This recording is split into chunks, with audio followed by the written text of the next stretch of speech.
Hello students, एक बार फिर से स्वागत है आपका आपके अपने चैनल अभिज्ञान एजुकेशन दिल्ली पे। आज मैं आपके लिए लेकर के आया हूं अपने क्लास 9th के बच्चों के लिए। चैप्टर है force and laws of motion. Science का जो चैप्टर 9 है ना, force and laws of motion physics का, वो आपके लिए हम आज डिस्कस करेंगे। ठीक है, इसके ये वीडियो सेम वीडियो जो है हिंदी मीडियम में भी अवेलेबल है। अभी का जो वीडियो है ये इंग्लिश मीडियम वाले बच्चों के लिए होगा। ठीक है, चलो तो स्टार्ट करते हैं force and laws of motion. Will start with the definition of force. What is force? आप फोर्स से क्या समझते हैं? हम फोर्स को कैसे डिफाइन कर सकते हैं? तो देखो, फोर्स क्या होता है कि आप जब किसी ऑब्जेक्ट को पुश करें या पुल करें, ठीक है, आप फोर्स कैसे लगाते हैं? आइदर पुश और pull. So what is force? How we can define force? Force means what? When we push or pull some object, then we say that we are applying force on that particular object. ठीक है, तो अगर आपको define करना हो तो कैसे define करेंगे हम फोर्स को? Force can be defined as a push और पुल विच क्या करता है force? Which changes or try to change, जो या तो चेंज लाता है या लाने का कोशिश करता है। ठीक है, so what is force? How can we define force? A force is a push और pull which changes or try to change the state position of an object. ठीक है, अगर कोई ऑब्जेक्ट स्टेट ऑफ रेस्ट में है, आप force लगाते हैं तो मोशन में आ सकता है, मोशन में है वो रेस्ट में आ सकता है, या और कई सारे चीजें हो सकती हैं। ठीक है, तो अभी definition of force is clear now. ठीक है, अब फोर्स जो है इसको अगर हम फॉर्मूला के फॉर्म में लिखे तो क्या होगा? F is equals to what? F equals to m into a। Force का डेफिनेशन होता है F equals to ma, mass into acceleration. ठीक है, ये फॉर्मूला कहां से आया, कैसे आया, हम डिस्कस करेंगे डेरिवेशन पार्ट में। So F equals to ma, force can be defined as the product of mass and acceleration of a object. ठीक है, F इक्वल्स टू ma, ये फोर्स का फॉर्मूला हो गया। फोर्स को हम किस चीज में मेजर कर सकते हैं? What is the SI unit of force? The SI unit of force is Newton. ठीक है, फोर्स का SI यूनिट क्या है? न्यूटन है। Can we define 1 Newton force? कितना होता है 1 न्यूटन फोर्स? फोर्स लगाना है तो कितना क्वांटिटी पता होना चाहिए आपको। 1 न्यूटन फोर्स क्या होता है? देखो, अगर आपके पास कोई एक ऑब्जेक्ट है जिसका मास 1 kg है, ठीक है, we are having an object of mass 1 kg and we are applying a force. हमने उस पर एक फोर्स लगाया and by application of this force what happens? The object starts moving with an acceleration of 1 metre per second square. ठीक है, in that case that force is called 1 Newton force. अगर 1 kg मास के किसी object पे आपने force लगाया और उसमें 1 मीटर पर सेकंड स्क्वायर का एक्सेलरेशन जनरेट हो गया, that means the force that we have applied is how much? उसी फोर्स को हम बोलते हैं 1 न्यूटन फोर्स। ठीक है, तो हमने क्या देखा? डेफिनेशन ऑफ फोर्स, हमने देखा फॉर्मूला ऑफ फोर्स, हमने देखा SI unit of force and definition of SI unit of force. Clear है इतना सारा कुछ? ठीक है, चलो फिर हम आगे बढ़ते हैं, वीडियो को आगे बढ़ाते हैं। नेक्स्ट जो हमें देखना है वो होता है effects of forces. What are the various effects of forces? किसी ऑब्जेक्ट पे फोर्स लगाने पे क्या हो सकता है, क्या क्या हो सकता है? सबसे पहला चलो हम क्रिकेट की तरफ से समझते हैं। क्रिकेट तो बहुत कॉमन सा गेम है जो सभी लोग खेलते हैं, है ना, सबको पसंद है क्रिकेट। तो क्रिकेट से समझते हैं। आपके हाथ में एक बॉल है, आपने बॉलिंग किया, क्या हुआ? आपने जब बॉलिंग की तो क्या हुआ? बॉल मोशन में आ गया। That means what happens when we apply some force on an object? क्या होता है? The object at rest starts motion. ठीक है, अगर कोई ऑब्जेक्ट रेस्ट में है तो क्या होगा? मोशन में आ जाएगा वो। ठीक है, अभी आप फील्डिंग कर रहे हैं, ठीक है, आपकी तरफ बॉल उड़ते हुए आया और आपने क्या किया? लपक के कैच कर लिया। क्या हुआ? अभी आपने क्या किया? फोर्स लगाया। आपने फोर्स लगाया बॉल को रोकने के लिए, आपने फोर्स लगाया। जब जैसे ही आपने फोर्स लगाया तो क्या हुआ? Ball that was in motion, वो अभी मूव करके आ रहा था, वो अचानक से क्या हो गया? रेस्ट पे आ गया। दैट मींस फोर्स लगाने से क्या होता है? कोई ऑब्जेक्ट अगर रेस्ट पे है तो वो मोशन में आ जाता है। ठीक है, तो इफेक्ट ऑफ फोर्सेस क्या हुआ? अगर ऑब्जेक्ट रेस्ट पे है, फर्स्ट इफेक्ट क्या देखा हमने? कि an object at rest starts moving. Second हमने क्या देखा? An object in motion can stop. ठीक है, और क्या हो सकता है? अगर आप बैटिंग कर रहे हैं तो क्या होता है? बॉल आपकी तरफ आया, सामने वाले बॉलर ने बहुत तेजी से बॉल आपकी तरफ फेंका, आपने क्या किया? बस बैट को हल्का सा टच किया और बॉल जो है वो चली गई बाउंड्री की तरफ, है ना। तो यहां पे क्या किया हमने? हमने क्या किया, हमने जस्ट एक हल्का सा फोर्स लगाया और इस तरह से फोर्स लगाया कि we have change the direction of the ball. जो बॉल हमारी तरफ आ रहा था उसको हमने अभी डायरेक्शन चेंज कर दिया। दैट मींस फोर्स लगाने से क्या होता है, चेंज इन डायरेक्शन। ठीक है, और क्या हो सकता है, और क्या इफेक्ट हो सकता है, शेप एंड साइज। एग्जैक्टली क्या होता है, अगर आप किसी ऑब्जेक्ट पे फोर्स लगाएंगे तो जैसे कोई इलास्टिक सब्सटेंस है, कोई रबर का चीज है, कोई इस तरह का चीज है जो फ्लेक्सिबल है, तो अगर आप फोर्स लगाते हैं तो क्या होता है, उसका शेप साइज जो है वो चेंज हो जाता है। ठीक है, अब देखो ये बुक है ना, आपकी बुक है क्लास 9th वाली, मैंने इस पे फोर्स लगाया। ठीक है, देखो मैंने फोर्स लगाया तो क्या हो गया, इसका शेप चेंज हो गया। मैंने फोर्स लगाया, इसका शेप चेंज हो गया। अभी ये रेक्टेंगुलर शेप में था, अभी ये क्या हो गया, इस तरह से सर्कुलर फॉर्म में आ गया, है ना, सिलेंडर के फॉर्म में आ गया। तो फोर्स लगाने पे क्या होता है, किसी ऑब्जेक्ट का शेप और साइज जो है वो चेंज हो जाता है। ठीक है, तो ये सारे डिफरेंट इफेक्ट्स ऑफ फोर्सेस हैं, डिफरेंट टाइप्स ऑफ फोर्सेस। ठीक है, फोर्सेस कितने टाइप्स के होते हैं, फोर्स की जो डिफरेंट टाइप्स हैं, तो ब्रॉडली हम फोर्स को 2 डिफरेंट टाइप्स में डिवाइड कर सकते हैं। ठीक है, 2 टाइप में डिवाइड कर सकते हैं आप फोर्स को। एक होता है कॉन्टैक्ट फोर्स, दूसरा होता है non contact force. Contact force वो फोर्स जब आप किसी ऑब्जेक्ट को टच करके उस पर फोर्स लगाते हैं। हम किसी ऑब्जेक्ट में जो फोर्स लगाते हैं वो क्या होता है, ऑलवेज कॉन्टैक्ट फोर्स होता है। तो हम जो फोर्स लगाते हैं mechanical force, all types of mechanical force are what, example of contact force. ठीक है, दूसरा टाइप जो है नॉन कॉन्टैक्ट फोर्स, ये क्या होता है कि जब बिना ऑब्जेक्ट को टच किए हुए उसे फोर्स लगाना। क्या पॉसिबल है बिना टच किए फोर्स लगाना? ऑब्वियसली पॉसिबल है। कैसे पॉसिबल है, ये देखो, ये मार्कर है ना, अभी मेरे हाथ पे है ये, जैसे मैंने इसको छोड़ा ये मोशन में आ गया, ये अभी यहां से नीचे गिर जाएगा, जमीन में चला जाएगा।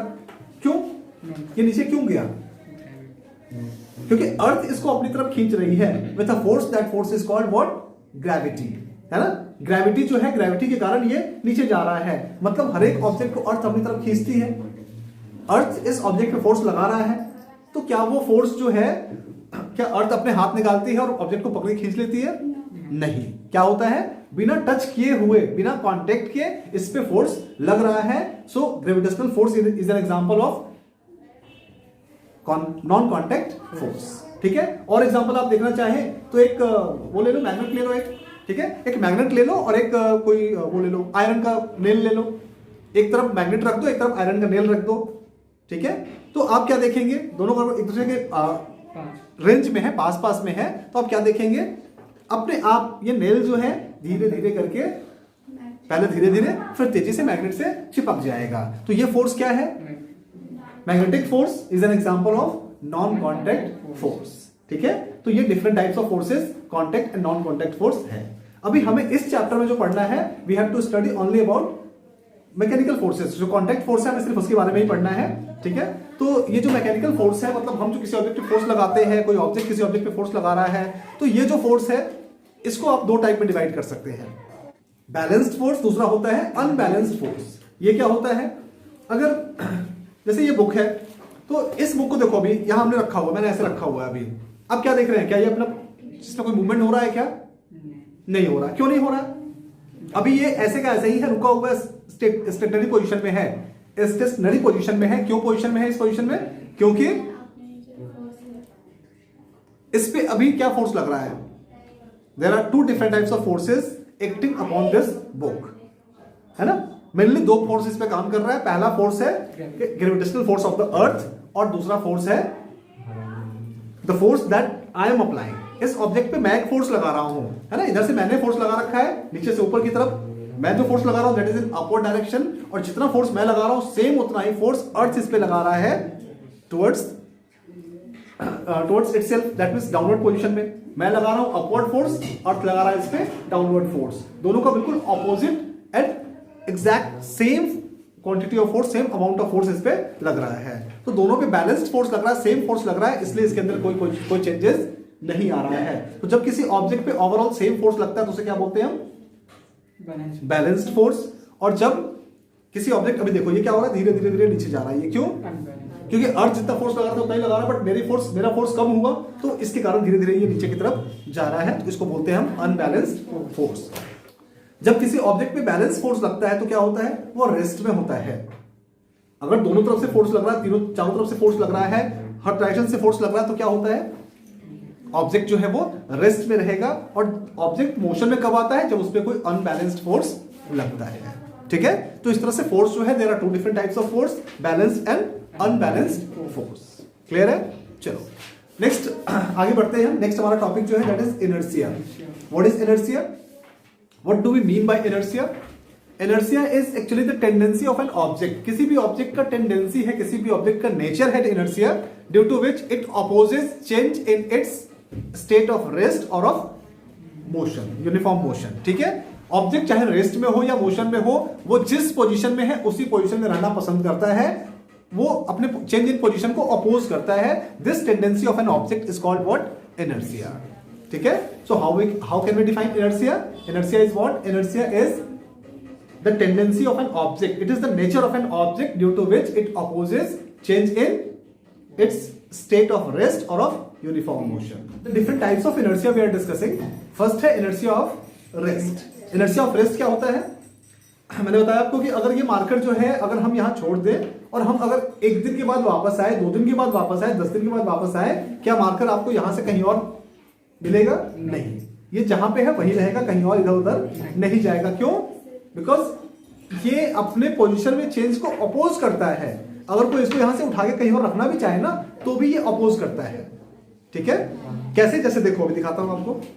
अब ये देखो, ये टेबल है ना, इस टेबल को मैं अपनी तरफ खींच रहा हूं ना, देखो इतना फोर्स लगाया मैंने, इतना फोर्स लगाया, लेकिन ये अभी तक मेरी तरफ नहीं आ रहा है। एक लिमिट से ज्यादा फोर्स लगाऊंगा तभी ये मूव हो पाएगा, अदरवाइज ये मूव नहीं हो रहा है। क्यों? Due to inertia. इसकी टेंडेंसी है ये मोशन को अपोज करता है। ठीक है, so this is what? This is inertia of rest. ठीक है, नेक्स्ट टाइप जो है इसके बाद that is inertia of motion. Inertia of motion क्या है? अगर कोई ऑब्जेक्ट मोशन में है तो मोशन में ही रहेगा, वो अपने आप रुकता नहीं है। ठीक है, अगर कोई ऑब्जेक्ट मोशन में है तो वो तब तक नहीं रुकेगा जब तक उसको कोई एक्सटर्नल फोर्स लगा के रोका न जाए। ठीक है, that is called inertia of motion. ठीक है, जैसे एग्जांपल के लिए हमने डिस्कस किया कि ये मार्कर जो है, या कोई बॉल है, आपने उसको फेंका, किसी बॉल को आपने फेंका, क्या होगा? चलता रहेगा, वो चलता रहेगा, चलता रहेगा, चलता ही रहेगा हमेशा। ऐसा होता है क्या? नहीं होता ना। क्या होता है? बॉल कुछ टाइम के बाद रुक जाता है, थोड़ा डिस्टेंस ट्रेवल करने के बाद the ball stops. Why it stops? Just because of the external forces. उसपे कई सारे एक्सटर्नल फोर्सेस लग रहे हैं, the force of gravitation, the force of air resistance, है ना, और द फोर्स ऑफ फ्रिक्शन, कई सारे फोर्सेस उस पर काम कर रहा है, इसलिए वो रुक जाता है। अगर आप उस बॉल को स्पेस में ले जाओ और ले जाकर के फेंक दो, क्या होगा? मोशन में रहेगा। वो मोशन में ही रहेगा। सैटेलाइट ऐसे ही लॉन्च करते हैं ना, कोई सैटेलाइट कैसे लॉन्च करते हैं स्पेस में? उसको अर्थ की ग्रेविटेशनल फोर्स से बाहर ले जाते हैं और उसको छोड़ देते हैं पाथ पे मूव करके, और वो उसी पाथ पे कंटिन्यूअसली मूव करता रहता है। तो इससे ये प्रूव होता है कि an object in motion will continue in motion unless an external force is applied on that object. ठीक है, this is what? This is inertia of motion. ठीक है, एक और टाइप है, थर्ड टाइप भी होता है इनर्शिया का, that is inertia of direction. ये क्या होता है? अगर कोई ऑब्जेक्ट मोशन में है तो क्या वो अपने आप डायरेक्शन चेंज कर लेता है? वो नहीं। क्या होता है? वो जिस डायरेक्शन में चल रहा है उसी डायरेक्शन में चलता रहेगा, सीधा सीधा ही चलता रहेगा, वो रुकता नहीं है। This is called inertia of direction. Direction change करना है तो आपको एक्सटर्नल फोर्स लगाना पड़ेगा, अदरवाइज वो सीधा स्ट्रेट लाइन में ही मोशन करेगा। This is inertia of direction. Clear है? चलो, तो अगर आपको ये वीडियो अच्छा लगा हो तो हमारे चैनल को लाइक, सब्सक्राइब एंड शेयर करना बिल्कुल ना भूलें। ठीक है, आप खुद भी इस वीडियो को देखें, 2 बार 3 बार 4 बार अच्छे से देखो जब तक पूरा समझ में ना आ जाए, और साथ साथ में अपने फ्रेंड्स को भी इसको रिकमेंड करें ताकि वो भी इसका फायदा उठा सके। Thank you.